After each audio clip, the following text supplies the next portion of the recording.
Assalamu alaikum. This is the KIK with the Po Bum Society. I'm here with Christi and Danielle, and we're going to talk about addiction and recovery. We're going to talk to them about the story, like the ups and downs, and like the stuff that they've been through, and some things like that.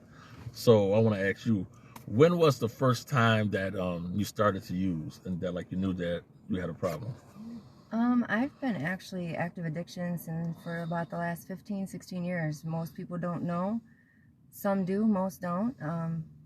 So yeah, for almost 16 years, I was actively using, getting high. You know, it's been an ongoing struggle for me. It's a very lonely, isolated world if you don't speak up and ask for help, which I didn't. You know, a lot of people, I masked it. You know, I put on this fake facade, this fake front. And, you know, my family, I think they knew, but they never confronted me. I think they were afraid to do that. But deep down inside, they knew something wasn't right. So. And then, yeah, I want to ask you, when was the first time you started using, and when did you know that like you needed help? Like, did you reach out at first, or like you just tried to hide it? Well, I definitely, you know, it started when I'm 25 now. I was probably like 18 when I started, you know, drinking like alcoholically and everything.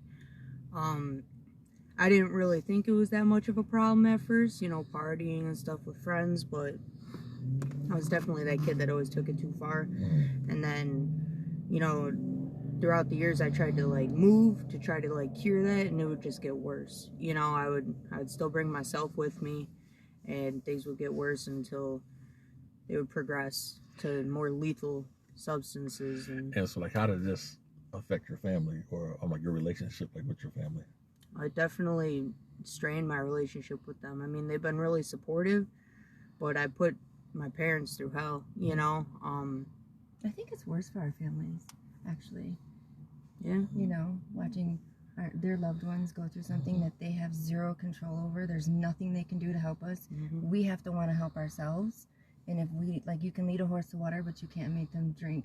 I am in total control of my recovery. I'm in total control of whether I use or not. So I think it's harder for our loved ones to stand on the outside and watch us deteriorate and kill ourselves slowly. Now, do you have children? I don't. You have children? Yes, I have. So how did this affect your relationship with your children? Oh, I mean, I was always a great mom, but it affected them more than I thought. You know, because everybody says, oh, well, I love my kids more than anything. I'll do anything for them. But it's almost like you don't love your kids enough to not use, to not become that addict. You know, and it's not like it's not like I woke up one day, or anybody that struggles with addiction wakes up and says, oh, I think I'm going to become an addict today. You know, it started out as me getting in an accident and breaking my jaws, and, you know, started out with prescription pain pills, and that, you know, that habit became so big for me that I eventually did wean myself off of that. But then I took the prescription pain pills a different direction and started smoking crack cocaine. And that became my DOC for the last 5 years. Gotcha. I think it's important to say, though, like, you know, if love was enough, I don't think anybody would be doing drugs. I mean, most people wouldn't be. If love was enough, if there's any human power that could stop us from using, it would have. You know, between counselors, you know, church people, your family, if it was enough, you know, most of us wouldn't be using. So did you try to hide it from your family, or you didn't care, like, if they knew? Yeah, I definitely was hiding it, and in the beginning it was more easy, but, you know, you become lazy with it, you get away with it, you know, you become lazier with it, and things get so bad that there's no hiding it, you know. You think you're hiding it, you think you're slick as hell, but you really ain't. People know. People know when your demeanor's off, your attitude's different, the way you look, the way you act, the way you talk, the way you walk. So how were your friends? So, like, did your friends try to help you, or did they shy away from you, or like did they try to, like, you know what I mean? When you're using and you're in addiction, the only people that you tend to surround yourself with are other users. So those aren't your friends. Those were never my friends. Those were my using acquaintances, you know. So you know, your friends ain't gonna notice because you don't have any friends. There's no friends in that lifestyle. Yeah, you shut You think they your are. friends out. You know, you shut all your old friends, like all the friends that I grew up with, I shut all of them out. You know, my family I shut out. I mean, how many times have you reached out to me and I didn't answer? Or, you know, it's because that's that guilt and that shame that goes along with being an addict and being in, you know, active addiction. You know, it's it's hard. It's very shameful, but it doesn't have to be. Now, let me ask you this. Is it hard to try to rebuild the relationship with your children and with your family and with your friends? Because like they might be like, well, she's done this before, she's just gonna relapse and stuff like that. So like, is it hard trying to get their trust back and trying to rebuild it? Oh, for sure. And I don't honestly know if you ever get someone's full 100% trust back. You know, trust takes seconds to build, or years to build, seconds to break, and a lifetime trying to get back, if you ever do get it back. You know, and being in recovery is all about proving yourself over and over and over again. And I like to say, I can show you better than I can tell you. But if you don't speak up and say that you know you need help, I finally threw my hands in the air and I called my probation officer and I said, dude, I need your help. And I haven't looked back since. And he's been one of my biggest advocates.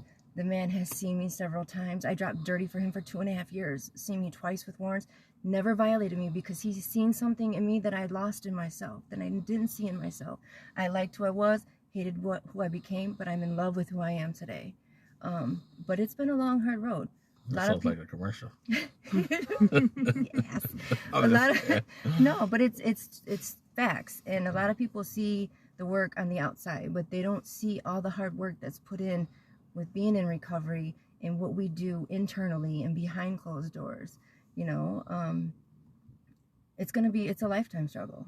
I hear you. You know, and it takes 1 second, one wrong thought, and you're running for the hills. Gotcha. It's over with for you. Now, let me ask you: was it hard to try to rebuild and repair that relationship, like with your family and friends and stuff that you had before? Yeah, I mean, my family's been really supportive and everything, but you know, my mom's like constantly scared. Like if I don't pick up the phone when she calls me, you know, her heart drops and she starts blowing me up, texting me, and then when I finally get back to her, she'll be like, "Oh, you can't do that to me. You didn't answer," you know, and I mean, the relationship's definitely a little strained, but it's you know, it's something that you get back when you work towards it, you know, and it takes a lot of work on your end to get it anywhere close to what it used to be. I understand. So how long have you been clean now? I just hit my 6-month mark on the 9th of this month. All right, clap it up. You know, but within the last 5 years, I did spend 18 months clean before, so I'm no stranger to clean time. And I know what it takes. The difference this time around is I have a sponsor who I absolutely love. She's amazing. I am working a 12-step program. I do hit my meetings. I am in drug court. I'm held accountable. I have to drop at least 2 to 3 times a week, and I'm okay with that. I am probably like the only person that enjoys pissing in a cup because I know I'm gonna, I know I'm clean. Okay, gotcha. But there's so many great things that come with being in recovery. Like I'm so happy internally, and I'm so at peace with who I am right now. Like if I complete drug court successfully, I mean, I went from law enforcement to a casino dealer to a 5-time felon. That's my reality, and it sucks. But with that said, if I complete drug court, I can drop my felonies. Like, there's hope for that. You know, I just got my license back. I hit 6 months. I just bought this car. I enrolled in college for addictions counseling. Like, there's so many blessings and doors that have been opened just by being transparent, owning my shit, and asking for help, and people showing me grace, and you know, and just building that sober network, that sober team that I have. They back me up. They have my back. If you know, this becomes a 1,000-pound phone when you're having bad thoughts. Not me. I pulled this girl so many times. Sit down. I feel like I want to get high today, and that thought leaves. But if I speak on it, I'm good. But I know that's what works for me. That doesn't always work for everybody else. That's for them to figure out what does. I know what works for me. I know what doesn't work for me. Somebody with 6 months clean or 6 years clean is just as at risk of relapsing as somebody with 1 day. This shit is an ongoing struggle. Gotcha. How long have you been clean? I have 5 months. Clap it up! Mhm. Woo! Yeah, it's all. I mean, it's all contingent on how I work the program, my relationship with God, and everything. My higher power. I've been like trying to get clean this whole like year and a half, you know, and it's only been like the past year did I like actually start working a 12-step program and everything. But that has, I mean, the changes that's made in my life it's just amazing. Like the way I think, you know, with the help of my higher power. I have a question for you. What was the hardest thing about trying to get clean? Definitely just like what she was just talking about, you know, reaching out when you're struggling and doing like what you need to be doing to help yourself not struggle. Because when you're in that funk, you know, it's just hard to do anything. You know, you get depressed, you just start thinking crazy and everything. And You just have that fuck it attitude. and it's definitely like calling my sponsor, reaching out to my roommates, you know, or you know, just asking for help when you need it. Gotcha. Now I want to ask a question. This Ready? sounds like a loaded question. I don't know. Nah. No, go ahead. Nah. Shoot. Now, you've been in recovery before and you relapsed. Right. Now, was it the program, or was it you, or was it the court, or it was you? The relapse Yeah. was all me. All right. You know, they say you gotta change your people, places, and things. There's validity to that.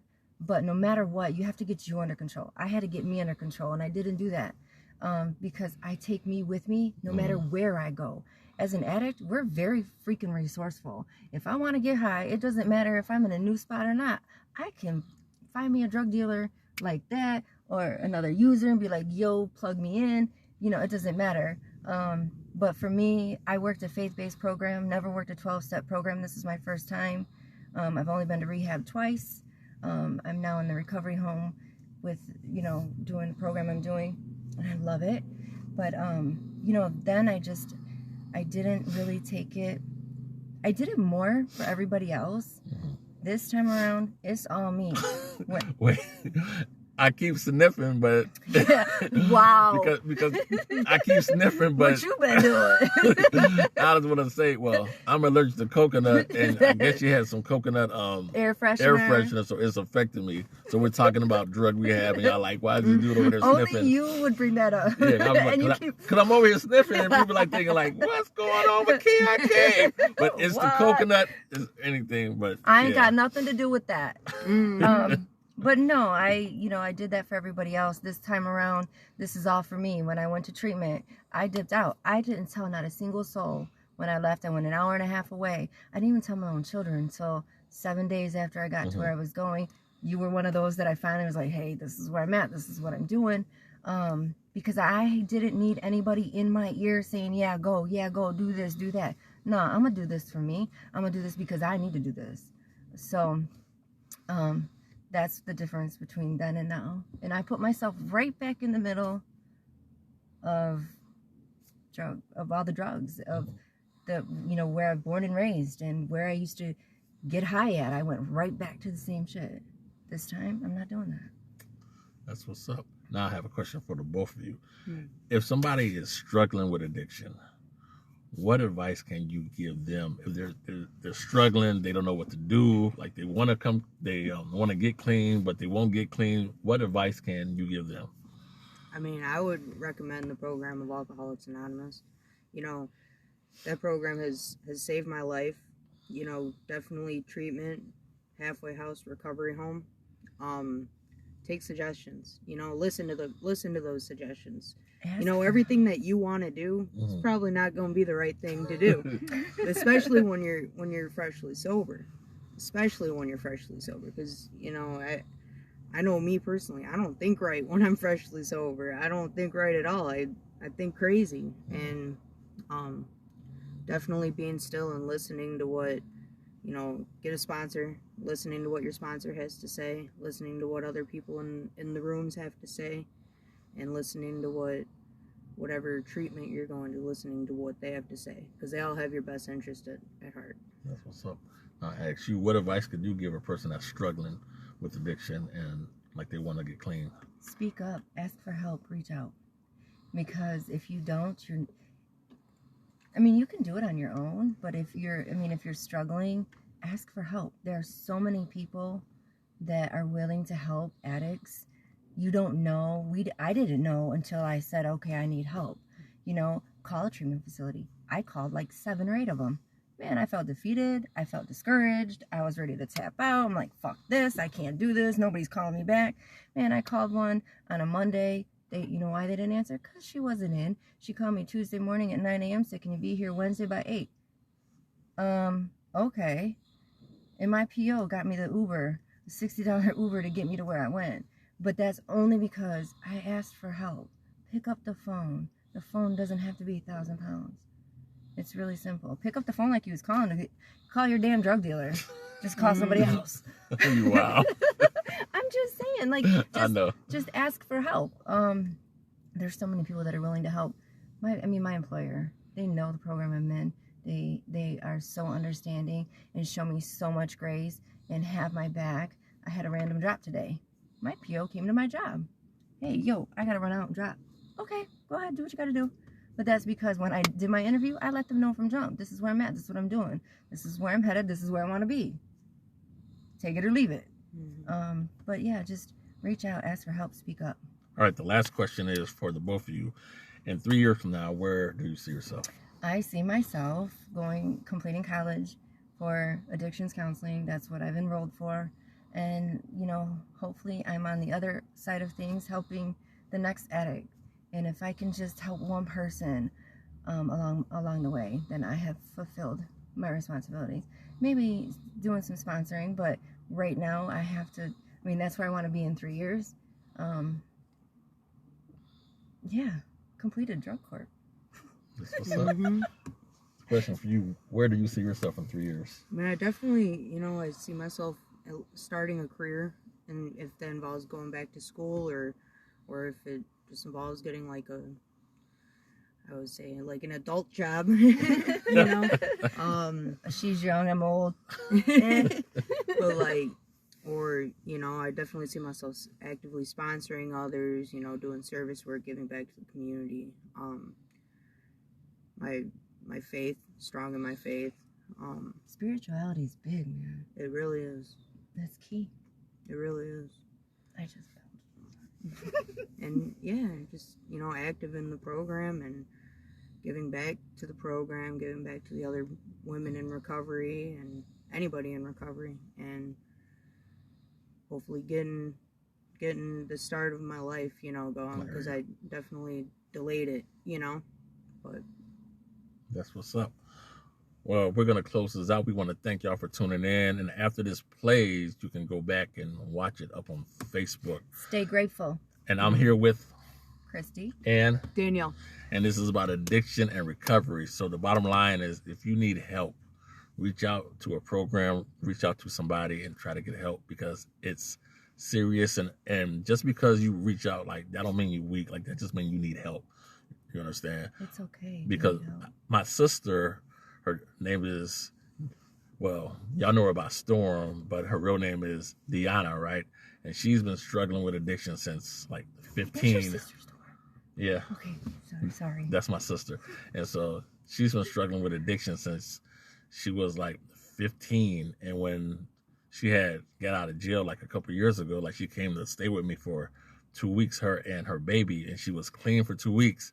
And then one day she just left, and just like that, you know what I mean? Left the baby and everything. And so addiction is real, because it touches families and friends and mothers and grandmas and stuff like that. So, it's a family disease. Yeah. So if you need help, just reach out to somebody and get help. And there's no shame and stuff like that. Just get help, because it can save your life. And I guess that's about it. So we want to thank y'all for tuning in. This is the KIK representing Pole Bump Society. And I guess that's it. About to go home and watch Netflix and eat some ice cream, because that's what I do. All right, peace. Y'all say what's up. Bye. See you.